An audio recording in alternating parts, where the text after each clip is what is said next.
Hello, hello. Welcome to the closing out webinar, which is the November webinar for Grow with SDJ. But yes, we're having this on the 1st of December. And it's such a joy to have you online. It's such a joy to have you connect and watch this video. We're getting close to the end of 2024. I mean, this is 1st of December already.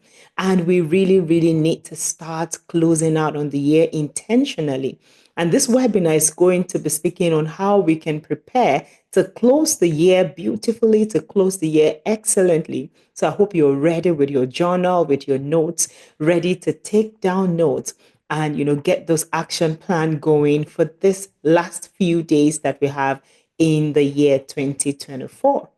So, we're going to look at why closing out really matters. We're going to reflect on our achievements as much as possible, tying up loose ends, planning a fresh start, and of course, nurturing relationships, which is also important as a thing to do to close out the year.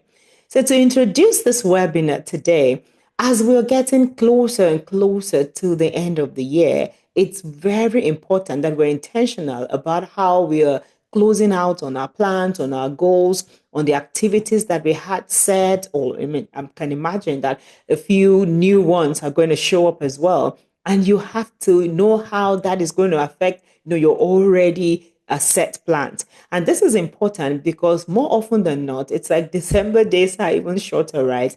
And this is because there are many holiday days, right? Family coming around, plan for Christmas, Christmas parties here and there, carol services, and things that you just really want to do before the year really runs out.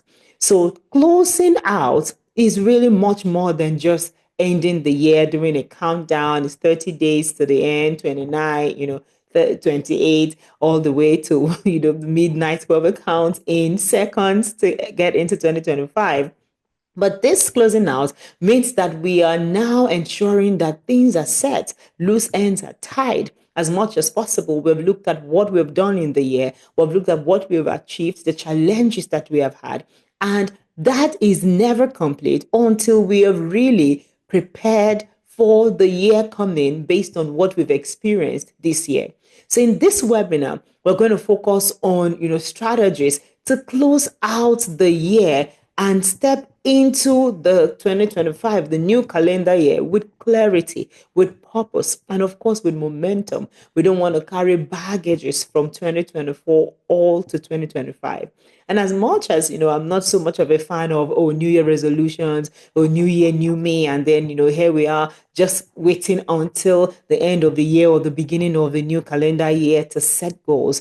I'm also of the opinion that this time, when a year is really ending and closing and a new one is starting, it's a good time for us to start things anew, start things afresh.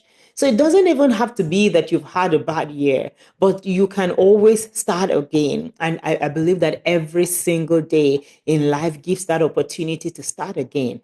But the end of a calendar year and the beginning of the new one is also a good time to say, I'm letting go all of the things that I used to do or the way that I used to do things. And I'm moving on into another one. So to not close out appropriately and then think, oh, we're just going to walk out of everything and then start afresh and start anew, more often than not, is us setting ourselves off to fail. Closing out on a new year, identifying what we did wrongly that we don't want to repeat, and then making new plans, or maybe the opportunities that came that we were not able to harness properly, putting all of those together is what will help us to set new resolutions. And then we can say, oh, based on this, now I'm stepping into this new front, I'm doing these things differently. And then we're already gathering the momentum to get it done. So, closing out is really important and it matters because it involves us stewarding the resources that we have left, making better use of the time or best use of the time that we have left and the opportunities that we might have left. So even when it looks like, oh, I could have done this 6 months before now, I could have done this 5 months before now. Well, you have a few days and you can still make those few days count the best that it can count. So when we say that we end well, It is us, honoring the fact that we are committed to what is left. So when we end well, we are focusing on things that can still happen. It's not on a level of despair or throwing things out and feeling like, oh, I don't have this, or it didn't happen, so it's all gone now. No, that's not the attitude. When we end well and we take time to reflect, to take count, to steward the resources we have left properly, it is us also honoring God in our own way, ensuring that we are not wasteful even till the very last minute. We have a God who is a faithful God, and that is what He expects from you and I, to stay faithful even up till the end. And Ecclesiastes 7, verse 8 tells us that the end of a matter is better than its beginning. And even many times we might not feel like that, because the energy, the joy, the momentum that we have at the beginning of the year, more often than not, is not what we're closing with. But the end is still better. The fact that we're able to go through the year, achieve the things that we planned, that we are here at this point in time, already shows us that we are at a better place, a better opportunity. 11 months gone by in the year. We've been graced and blessed with this time of life. Indeed, the end of a matter is better than the beginning. And action points at this point: number one, I need you to reflect on your year. Reflect on the motivations that you have left in this year. It's also part of the resources that you have. Reflect on what motivated you through the year and what will still motivate you in the remaining few days that we have as you close out. Then you need to write down why it matters to you, how it matters, what, closing out well, closing out strong will do, how that will impact your personal life, how that will impact your professional life. You need to write it down, because that will be your why for finishing strong. That will be your why for closing out excellently. And of course, make that commitment at this point, that though it's the first day of December already, I am still committing to running my course well. I'm committing to giving my best in the remaining days that I have of this year. So, number one, now speaking about strategies on how to close out nicely. One is you need to reflect on your achievements. Earlier on, I told you to think and reflect on your motivation. What has kept you up until this time, and what do you think will help going forward? But this one also could be a strong motivation. When you think about the things that you have achieved, you think about the things that you have done. When you reflect on what you were able to do, put it down, write it down. Nothing is insignificant. No growth, no achievement, no addition to you is too small. You need to know that looking through your year, there are multiple moments where excellent things have happened to you, and you can't be focused on the woes so much that you don't remember those achievements.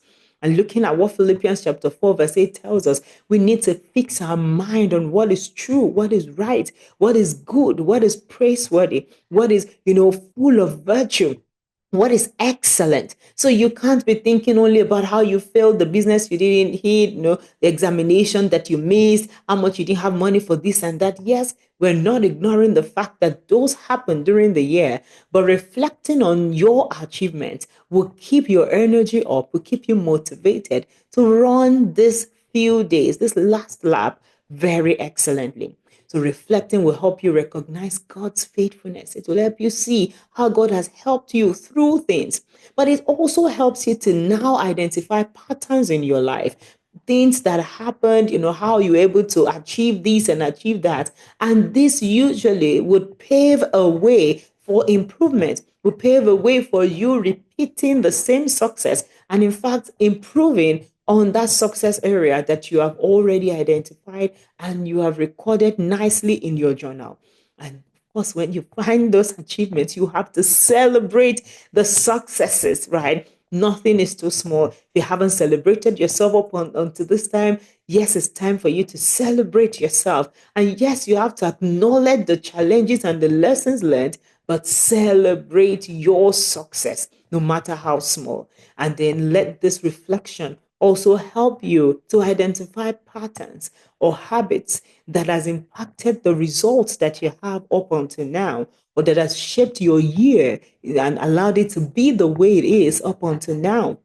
I mean, there's that saying that, those who don't study history or who don't know history are bound to repeat it. And that's that if you're not identifying patterns and looking, intentionally at how you can do things differently, looking intentionally at what you did that caused a particular result, you might just be repeating the same things, in subsequent moments or subsequent years. So create a list, a gratitude list of your key achievements this year. Just put it down, as many as you can remember. And then out of all that long list you create, share at least three with a friend or colleague, a family member, your coach, your mentor. I also look forward to receiving it. You can send it to me via email, at growwithsdj@gmail.com. I will be, excited to share that excitement, that achievement, those moments of joy and celebration with you. Ensure that you share them with someone, because when you share them, you are further encouraged to reflect, you're further encouraged to do more. It serves as a motivation for what is left in this year. And of course, it helps you to stay accountable. If you're able to say, oh, I was able to get over this habit, I was able to begin this new habit, and then you are sharing that, with someone, then it helps you to stay accountable because you've already mentioned it and you've already shared it. Okay. So going to the second strategy, the first one, we said you need to reflect on your achievement. The second one is now tie up loose ends. From reflecting, you would have identified a few things. You would have seen, the one you started, and even though it's been good, you haven't really ended it well, or you have seen some, oh, but this is what happened here. This is the mistake or the challenge that I had there.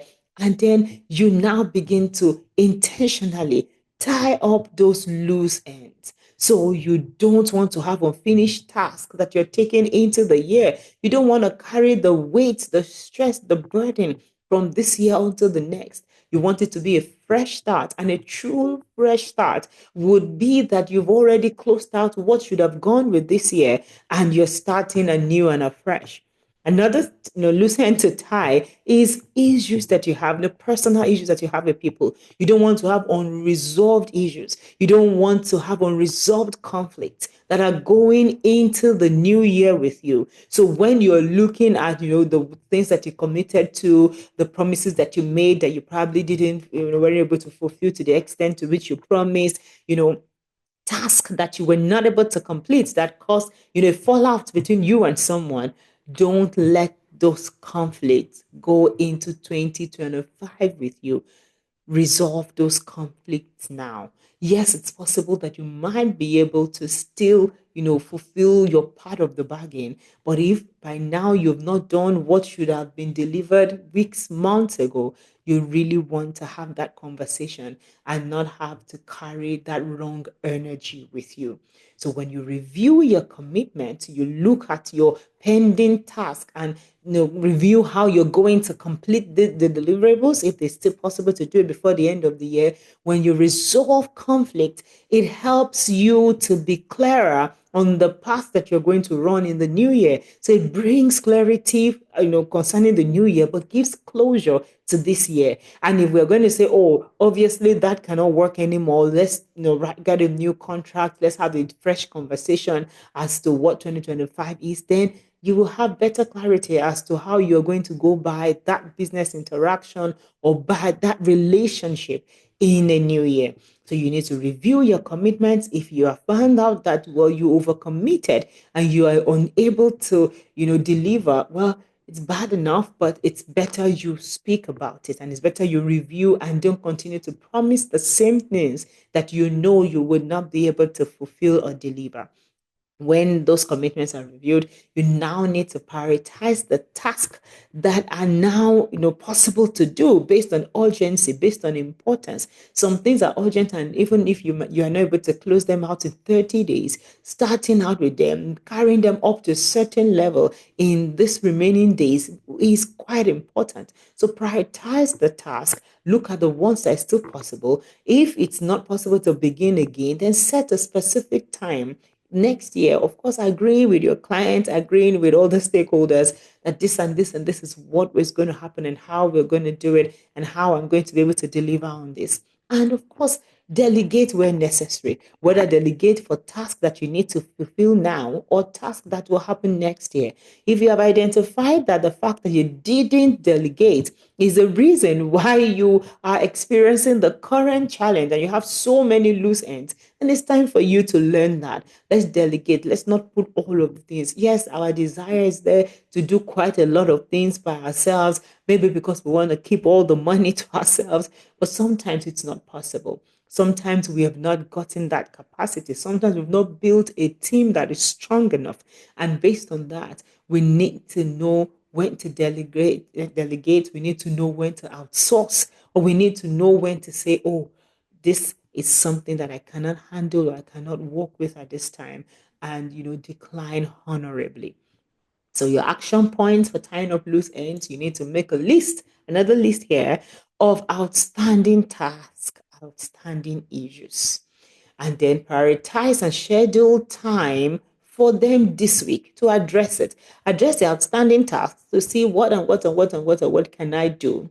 The outstanding issues, have the conversations. They might be hard. Perhaps, you couldn't have the conversation initially because you were very upset and the person was quite upset with you too, but it's okay. Now there's a bit of settling, a bit of, the emotions are down now. Can we have this conversation? And then, of course, ask a colleague or a friend to help you or support you in any area that you need help. Oh, I need you to help me talk to this person. I need you to help me explain to this person. I need you to follow me to have this conversation with this person. I'm not sure whether I'm going to do it right. I need you to help me on this task. These are the things that many times we are not doing. Ask the people in your network for support. You might just be surprised how much people are willing to help you and how little you are asking for required help and support. The third strategy to closing out beautifully, closing out 2024 excellently, is that you need to align with your purpose. And this is not even only about closing out 2024. It should be something that you should do frequently in your life. Every time you are going through a new phase, stepping into a new season, getting a new job, perhaps moving into a new environment, meeting new people, making plans, for example, for a new year, like I believe you're already beginning to do. Every single thing that you need to do, or perhaps closing out 2024 as you are doing, all of it needs to align with your purpose. And what that means is that you need to stay true to your purpose, stay true to your why. Why are you doing the things that you're doing? Stay very true to it. Let that why be the compass that guides you in the decision making. Don't say, oh, we're just going to finish it anyhow. It's only 30 days to the end of this year. I must get it whichever way. No. Is it aligning with your purpose, what you're trying to achieve, the methodology that you're doing? Is it aligning with your why? Is it in tandem with your values, with the things that you really desire to do? Because when you stay with your why, it helps you not only to close out, but to prepare for a next season of your life. You are consistent in your purpose when you do that. But the moment you decide, oh, because it's a short while, or 2024 is about to end, we just want to do it anyhow. And when it gets to 2025, we will now go back to purpose. No, that will be difficult to do. That will be inconsistent with your center, inconsistent with your core, inconsistent with your faith, inconsistent with your belief system. And that is you causing a lot of disruption, a lot of, opera, unnecessary opera within you that you might not even know the effect, the negative impact that is having on your mind, on your self-esteem, on your on the things that you're going to begin to achieve subsequently. And you want to ensure that you are living a life that is in, tandem, a life that is consistent with what you truly believe in the most. So you need to revisit your core purpose, revisit your mission for the year, revisit the mission of your life, and ensure that this last few days that you're working and you're trying to close out and you're trying to tie loose ends and do all the things that you have been planning to do to just ensure that 2024 ends nicely. Ensure that it is in line, it is not in conflict with your vision for your year, your vision for your life. Ensure that it's not in conflict with your why. You need to stay true to the purpose, to the core that you have in you. You need to stay true to yourself. And of course, anchor all the actions you have left in 2024. Anchor it on your purpose, anchor it on your faith. Ensure that you're intentionally walking in line with your belief system, even as you close out this year. So write down your why again if you have to. And this time, make it short, but make it a single sentence, a simple sentence, even if there's a word that reminds you of your why for 2024 or the very why of your life and your existence. Write it down on a paper again and post it somewhere where you can see it consistently. This last few days, with the pressure that you're under and the things that you're trying to get over, this is not the time where you want to miss, being in alignment with your purpose, being in alignment with your why.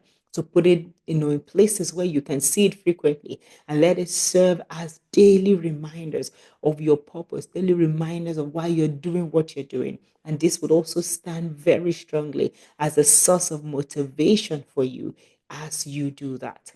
Okay. The fourth strategy that I'm going to speak about is plan for a fresh start. And this is important because we think closing out is just about ending the old, but closing out excellently is also about planning for the new. So, ending the year well is about preparing for what you have ahead. Whatever you do now to end 2024 is going to be the foundation for your 2025. Proverbs 21:5 says, "The plans of the diligent lead surely to abundance." So if there is no plan, no matter how diligent a person is, we might not be having the required abundance that we want. So you need to ensure that as you're closing out, you're setting a foundation, setting a tone for your new year as well. And take the things that you're learning now or the things that you've already learned and use them to set clear goals ahead. You don't want to wait until 2025 has started before you now set the goals for 2025. Closing out 2024 includes setting 2025 goals. Do you see this? So define your top three priorities for the year. And perhaps you want to even break it down to top three priorities per quarter. Because, yes, you can actually take three priorities per quarter. So every 3 months, you're working on three major things. But if you feel like, oh, that's quite a lot and all of that, that's fine. One major achievement, one major goal per quarter, and that would mean by the third quarter you'd have already done three. And let's take the last quarter as the breaks that you had in between, and then your holiday for 2025, and you have three major things. That will be profound. That will be phenomenal to have three major things that you achieve with your 2025, right? So then break down those three priorities into actionable steps. Yes, begin to break them down now. Don't wait until the year has come to an end. And the very, very important part of this, pray, pray. Before you start this process of writing the three priorities down, pray. Commit your plans, commit yourself, commit your mind, commit every single thing unto God. Let Him guide you to set the goals, guide Him to set, your priorities, guide Him to write the things that He has planned and in store for you for 2025. right? And when that is done, spend time on creating a draft action plan. Don't just say, SDG has said it, I'm going to create time for it this month. Create time. Go set it in your calendar now. Schedule it right now. Spend time to create that draft plan for how your 2025 is going to look. And you might not be able to do the entire year yet. That's okay. But start with the first quarter. And by the time you're done with that, you can go to the next and the next. So even if all you're able to do is first quarter, the breaking down, of course, you've already checked out all the things that you would like. You've already set the priorities for the year. But your action steps, if by the end of December you're done with the one for the first quarter, then it means that in January, at least you can now begin to write the one for the second quarter. So you're not, stumbling into your quarter every time and trying to wonder or decide how that quarter is going to go or what you're going to be doing in them. That helps you to plan ahead. And of course, include the next goal, the next step, the next goal, the next step. And as the year goes, I mean, who knows what other things will be laid on your heart? You can look for ways to infuse them into this already set plan. You can see how it ties up, how things can begin to work together. The two, the three, the four that can work together. But if you have not attempted to even create this time to create this draft, you might not just be planning for that abundance that is spoken of the diligent in Proverbs. Okay. Number five, the fifth strategy that we're looking at today is you need to practice gratitude. Practice gratitude. You see that I didn't just say be grateful. I said practice it. You have to be intentional about it, intentional about your joy, intentional about the atmosphere of your heart. You have to decide and make up your mind to choose joy, to choose gratitude. And this will help you finish the year on a positive note. Yes, things might not have happened as we planned. I mean, I want to believe that nobody really, really saw, this particular kind of crisis in an economic crisis, especially with, the prices of gas and all of that in Nigeria, for example. We didn't see it coming at the beginning of the year. So we probably wouldn't have been able to plan enough for it. But are we grateful to be alive? Are we grateful to have been able to at least, achieve the things that we've achieved up until now? No matter what challenges we might have faced, if we're able to look away from what didn't work well and we keep our focus, keep our gaze on the abundance that we received, then joy will fill our heart. Gratitude will come naturally to us when our focus is in the right direction. So reflect on how far you have come, especially on the people that have helped. Because many times when we're thinking about gratitude and the things that we have, we seem to forget the people. We're looking at material things, the job, the achievements, the celebration, or the awards that we want. What about the people? The people always very important. So reflect on how far you have come in 2024, especially on the people that have been there for you, the new people you've met, the people that have supported you. Some of them have been consistent like that over the years. Some of them are new. You just met them very recently. And thank God for them. Thank God, for even himself as God. Thank him for his faithfulness towards you. Begin that thinking now. Don't let us wait until it's 1 or 2 days to the end of the year before we do that. Once you are practicing gratitude, the atmosphere around you is lively, is light, is not heavy with burden, with gloom, with darkness. Express this gratitude. Speak it out. Speak it out to God. Tell your team members. Tell the people that have helped you, your family members. Speak to your mentors, your coaches. Thank the people that have contributed to you. And maybe, they might not even have contributed directly, but sharing your testimony, sharing your joy, sharing your experience with them would also even help them and encourage them as well. Be that person that expresses gratitude. Speak it out. Let it come out from your mouth. So now we're making another list. You're going to make a gratitude list, listing 10 things that you're thankful for this year. And if you can go ahead to 100, why not? But it should be at least 10. And when you list this 10, Pick it one after the other every day, at least one. Share with someone, share with a friend, share with a colleague. This happened. Oh, I achieved this. I was able to overcome that. I was able to do this. Share it with somebody, express that gratitude, speak it out, and as much as possible, increase that list every day. When you're done sharing that one, then whatever it is that happened every day again between now and the end of the year, add it to that gratitude list and let it be, create for you a long gratitude list that will help you do a very deep reflection on your 2024 and start your 2025 on a fantastic note. All right, this is supposed to be six. And what are we supposed to do to nurture relationships as we close out in this year? The strategy that we need to take is to nurture relationships. I spoke earlier about being grateful and expressing gratitude for the people that are in our lives, those who have supported us, those who helped. But when we really get intentional about nurturing relationships, not only speaking about how they have helped and supported us, that will continue to strengthen our bonds. Quite a number of us have gone through the year, going up and down, left and right, trying to achieve one or two things that we forgot to actually spend time and intensify, make stronger the bonds between ourselves and our family members, ourselves and our, stakeholders or our team members or our clients.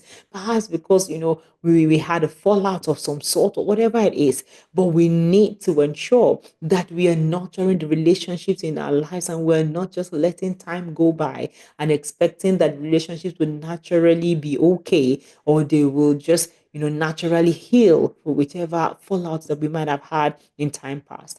Of course, I spoke earlier about gratitude and expressing gratitude towards the people that have supported us and really being intentional about affirming the contribution that people have made in our lives will help to build more trust. It will help to make them know that we recognize them. It will be easier for them to bring that goodness, that goodwill, that support consistently in our direction. It is quite important. And Romans 12:10 tells us to be devoted to one another in love. It calls it a devotion, something that has our mind, has our attention. Be devoted to one another in love. Honor one another above yourselves. So as you are looking at it, I want this, I want that, I would have loved to have had this, I want to achieve this and that. Yes, are you honoring the people in your life in that way as well? Are you supporting them to achieve this, to achieve that? Are you there for them in time of need? It is quite important to be mindful of this. So send a note of appreciation to someone. Three people at the least. I believe there's more than one person that have been good and supportive to you through the year. In fact, if you truly had a fallout with someone, that is the person you want to send a message to. The lessons that you learned from being friends with them, from doing business with them. Write that note of gratitude to those who contributed to your success in 2024. And you have to make it personal, not generic. Don't send a broadcast. Don't send something that just sounds like it is for 600 of us in your life, that kind of thing. Make it very specific to this person, put in their names, mention specific, situations or incidences or interactions that will make them know that, oh, this is not just what you're sending to everybody, but this is specially crafted for them. And of course, express gratitude to people around the ones that you can do verbally. Affirm their contribution. Let that trust, let it continue to build, to be stronger between all of you. Okay? Make sure you send those appreciation notes to those that have contributed. Like I said earlier, make it personal and specific, and let that be a strengthener of your relationships and the connection that you share with these people. So, to close out this webinar, closing out the year 2024 nicely will certainly set the tone for 2025. And that is how it is for every season. If you close out the season nicely, it sets the tone for how the next season, the subsequent seasons, in fact, will go. So you need to ensure that your reflecting is done right. You need to ensure that you are, checking all of those achievements, celebrating those successes, checking those things that were not properly done, your loose ends that you might have, tying it, resolving conflict as much as possible. And you're not just doing all of that, you're intentional about preparing yourself, making a plan for the new, making a plan for the new season that you are expecting. And you need to have a heart of gratitude. Gratitude to God, gratitude for your team, gratitude for your family, gratitude for your mentors and your coaches, gratitude for your pastors, those who are laboring over you, gratitude for the support system that you have enjoyed in 2024. And as you do all of this together, you see that God is working out a beautiful closing out plan for you and ensuring that your efforts towards stepping into a new year as a new person with new expectations and new results is truly fruitful and effective. Okay. So thank you for your time. Don't forget all the things that we have written to get down, all the action plan, your assignments on listing, getting your gratitude list, writing your appreciation notes to the people that matter, listing your achievements for the year and all of those. Go ahead and watch this webinar again if you have missed any point. But the most important thing is not just watching this webinar, it's about you doing that which is required to close out this year really excellently. So let's close out excellently. Let's finish strong. And I'll see you again very soon. God bless you and bye for now.